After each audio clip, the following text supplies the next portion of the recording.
Hello everybody, Miller White here. Uh, I just wanted to talk about Magic the Gathering real quick. My locals had a pre-release event, and I think I did really good at it. I did good enough to get prizes, and I just wanted to show off the deck that I used. I used a blue-black ninja tribal, or tried for tribal rather, but yeah, did pretty good. I used 15 manas. It was 9 black mana and 6 blue mana. I didn't want to show off those because I didn't get any of the fancy lands for it, and I just used regular basic land. But first I'll show off some of the artifacts. The first two I didn't really use, but sort of just deck filler. First one was Moon Snare Prototype. Like I said, I never used it. I never needed the extra mana, and I never used its channel ability. Next is Automated Artificer. I used him more for blocking. I never needed his mana. I'd always get to the point where I had more mana than what I knew to do with it. So, next, Circuit Mender. Cool little card. Enters the battlefield, get 2 life, and when it leaves the battlefield, draw a card. Its effect activates if you ninjutsu it, so when it goes back to the hand with ninjutsu, it left the field, so you still get to draw a card. So there's a little draw engine in here, so I thought that was cool. Next is Virus Beetle. Virus Beetle enters the battlefield, opponent discards a card. I feel like this card carried me most of the rounds, because if my opponent ever mulliganed, I won that round. It just removes your opponent's resources. Next is Searchlight Companion. Little flying body, and when it enters the battlefield, you get a free token. Worked really well with ninjutsu. Moonfolk Puzzle Maker. Let me straighten that out a little bit. Another flying creature for ninjutsu, and the ability to scry, sort of see what's coming up when I draw, was good to have. Next one isn't really an artifact, but it's another flyer. I never boosted it with its ability to get +2/+2. I just used it as a flyer so I can ninjutsu things in easy. Next card is a Saga, the Modern Age. The ability to draw cards was very good for 2 turns. And then its third ability, it flips into a 2/3 flyer. And so, again, good with ninjutsu. I would ninjutsu it. Get Modern Age Saga again for more draw power. Essence Capture. Able to counter a creature spell and put a +1/+1 counter on a creature. So, good thing to have. One of my creatures I would try to buff up indefinitely. Oh, I missed an artifact. Toashi Guidebot. When it enters the field, I can give something +1/+1. I never used its other effect to draw a card, but I would use this to buff one of my creatures. Next is an instant, Debt to the Kami. Target opponent exiles a creature or exiles an enchantment. See, they choose which one to exile. I just tell them, like, I want the creature exiled or I want the enchantment exiled, but they have to pick which one. So it was a good way to neat little bit of removal. Next is Lethal Exploit. Good little removal for their small drop creatures, small mana costing creatures. And I wish the modification or modify term was a little different.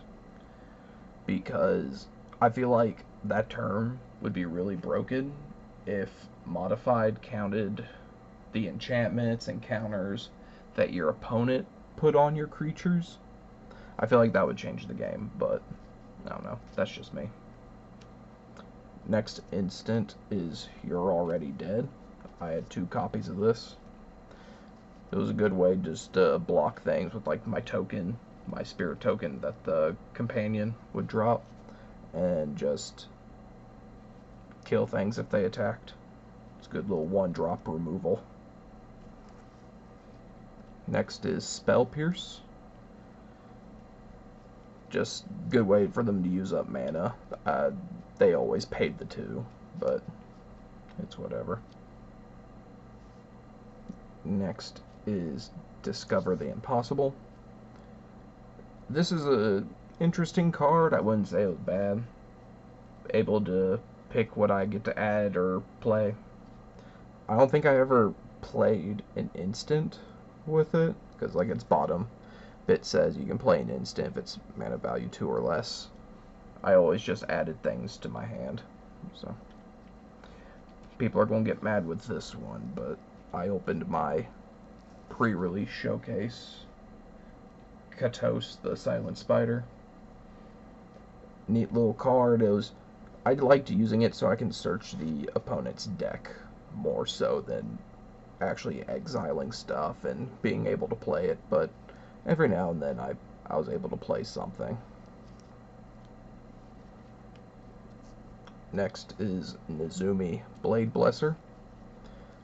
Blade Blesser would get Death Touch a lot because of all the artifacts I would be running, and with enchantments I had a few enchantment creatures, so it would also have Menace, so the opponent wouldn't be able to block it easy, nor would they want to block it because of the Death Touch. And also being able to kill some of their smaller creatures was good too, with it using it as a blocker. Next is a little 1-drop Dockside Chef. I just used this for filler, cheap costing, and good little draw engine, really. Next is Silver Fur Master. A little 2-drop. I actually really like this card. His ninjutsu cost, reducing ninjutsu costs and giving other ninjas +1/+1 was really beneficial. I wish, though, it gave all ninjas and rogues. That way it would boost him. But, meh. Guess can't make a card too powerful. Next is Biting Palm Ninja.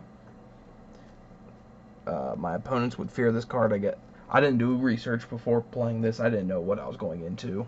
But people who knew what was coming out, knew what was going to be in here, feared the Biting Palm Ninja. I don't think I ever successfully used it. Had a cheap ninjutsu cost, especially with the Silver Fur. Enters the battlefield, put Menace counter on it. If it attacks directly, remove said counter. And they reveal their hand, and I get to exile a card. I don't think I ever used it, but it's a good little card for the opponent to fear. Next is Takuchi Silencer.